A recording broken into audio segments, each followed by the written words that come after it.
Good afternoon. Welcome to the Citizens Sports Blitz, brought to you by Velocity Sports Performance in Peachtree City.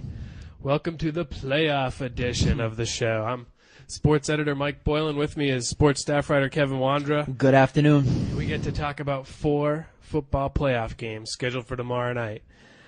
Let's just get right down to it. Let's talk about the games and make our picks. We got Fayette County hosting a playoff game against the Baldwin Braves. Fayette, as we know, undefeated. Haven't won a region championship in ever, I think. Haven't been to the playoffs in 10 years.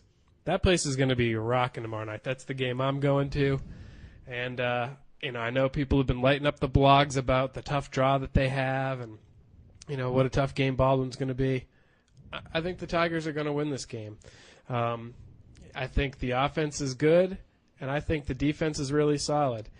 We know that Baldwin's this real physical team, but Fayette can hit pretty hard too, and the adjustments they made last week showed that they can slow down the run. So I'm going Fayette. This game really could go either way. I'm picking Fayette. I wouldn't be surprised if Baldwin wins, but I'm picking Fayette. Baldwin only has 1 loss this year, and that's to an undefeated team, Northside Warner Robins, and they got killed in that game, 31-0. I think this is the second game they lose to an undefeated team this year. Fayette will remain undefeated. The 1-2 combination on offense, Brandon Boykin at quarterback, Matt Daniels at fullback, have been pretty much unstoppable all year. The key for Fayette County is if Baldwin manages to stop those two, someone else is going to have to step up. So it could be Tim Pettaway, it could be Marquise Dixon, it could be wide receiver Terrell Davis, tight end Barack Little. I expect this to be a very close game. Maybe the difference in this game could be Fayette County's defense. They have the top defense in the region this year. If they can stop Baldwin and maybe, make it a close game because Baldwin's offense is pretty good too, I think Fayette County wins this. And they're playing at home. They're going to be excited. First playoff game in, boy, God knows, it was back 85, 87, something like that. Here's something to consider. Baldwin has had 9 touchdown passes in the last 3 weeks. They're going to try to test Fayette's secondary, and not a lot of teams have done that. And I think if they test that secondary, they're going to find out that Fayette's secondary is pretty good. Oh, they have pretty good. They have one of the best secondaries in the state. You got Boykin going to Georgia at corner, Daniels going to Duke as a safety.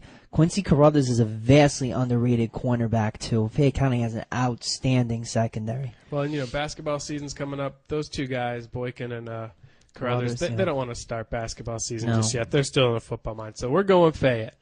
Okay, let's talk the other game from Region 2 Quad A, Whitewater Lovejoy. Whitewater, second hottest team in the region behind Fayette County. I mean, they've really picked up their play, from early on in the season. They've won 7 in a row. Their defense has been awesome all year. They've got good speed to the outside.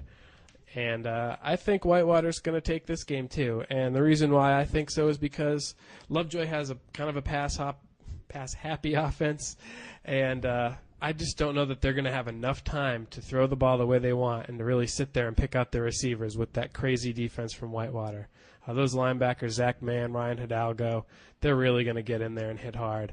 And the secondary, if a pass does get off, Chris Asbury, Kevin Fleming, they're going to be right there waiting for him. So I'm going Whitewater in that one. This is a game that could go either way, just like the first game I mentioned. I think Whitewater's going to win this. I think their defense is going to be the difference. You mentioned their secondary. Asbury at corner, an outstanding corner. Kevin Fleming at safety, exceptional player. Lovejoy's going to pass the ball over the field, but you can't forget they have 2 running backs, too, who are solid, and they have a massive, massive offensive line.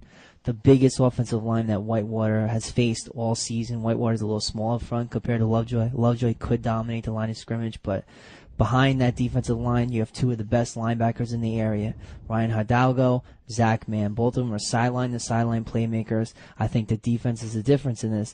One concern I have about Whitewater is they have speed at wingback, Austin Faulkner and Thomas Frierson. I think Lovejoy has the speed to catch up with those 2 kids. Maybe David Bird will have to be the difference in this game. They've struggled passing the ball all year. That's why I expect it to be a close game. But I think in the end, Whitewater pulls it out. Well, and if it's a close game, Whitewater has a lot of confidence in their kicker too. So J.C. Jennings can certainly be the difference tomorrow night. Who knows? It's going to be a good game. So. And he was probably the best kicker in the area this year.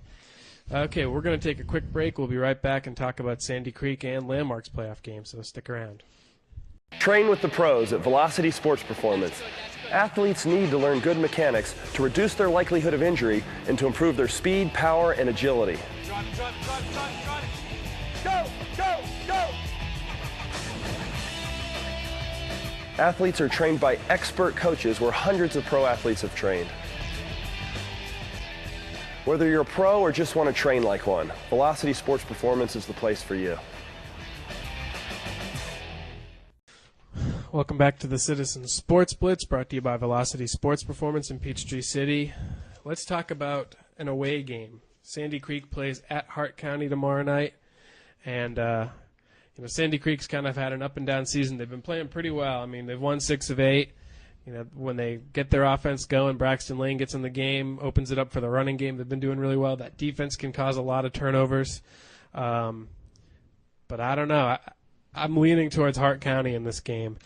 So don't kill me, Patriots fans, but I just think Hart County may present some problems with them. They have one of the best secondaries in Class AAA, and if they do a job shutting down Braxton Lane, Sandy Creek could be in some trouble tomorrow night.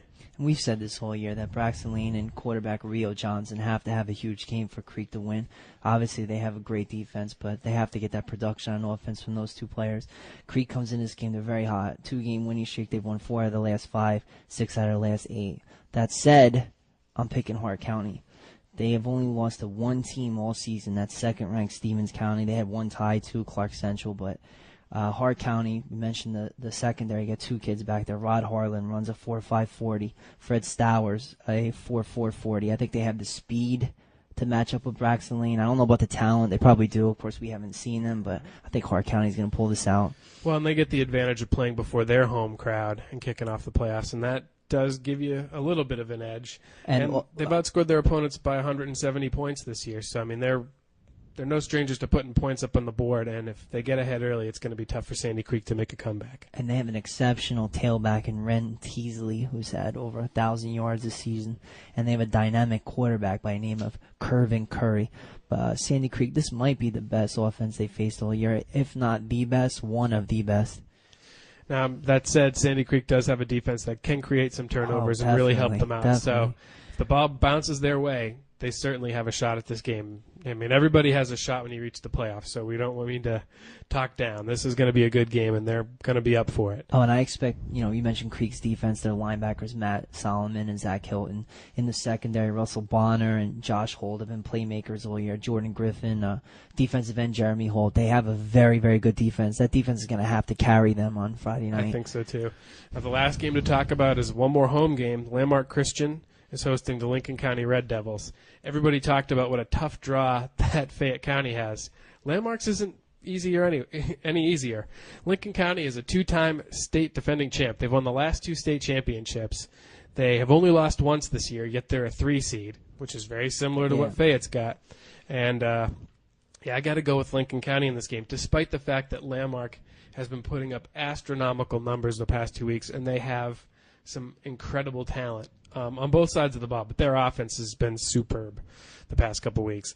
Lincoln County, I think, just is maybe a little too big and a little too bad. Their defense is really, really good, and their offense is capable of putting up a lot of points. So I'm going Lincoln County. You got a case of good versus evil here. Landmark Christian versus the Red Devils. And you always want to pull for the good guys. You really do. But I think the Red Devils are too strong. Their defense has been amazing all year. They've only allowed 7.2 points per game. And Landmark does have a high-scoring offense. They've outscored their opponents 337 to 218 this year. They have a dynamic quarterback in Tanner Bryant. Walter Leonard, the running back, has been great for them all year, but they have not faced a team as talented as Lincoln County. And Lincoln County, they're very, very tough on their defensive line, especially at defensive tackle. They have 2 huge kids, Ronell Ferguson and Tony Wells. They're both seniors, so they could pose a lot of problems for Landmark's offense. Well, and I think they're going to, they're expected to really shut down that pocket on Landmark, and Landmark has been living off that lately, just really taking off up the middle and opening up big runs for both Bryant and Leonard.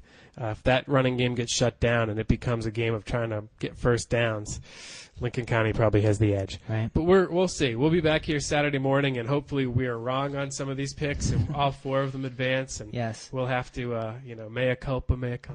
Good luck to all the local teams, too. We're pulling for you guys. Absolutely. And we'll be back Saturday, so be sure to check in on that show. Thanks. Have a good afternoon.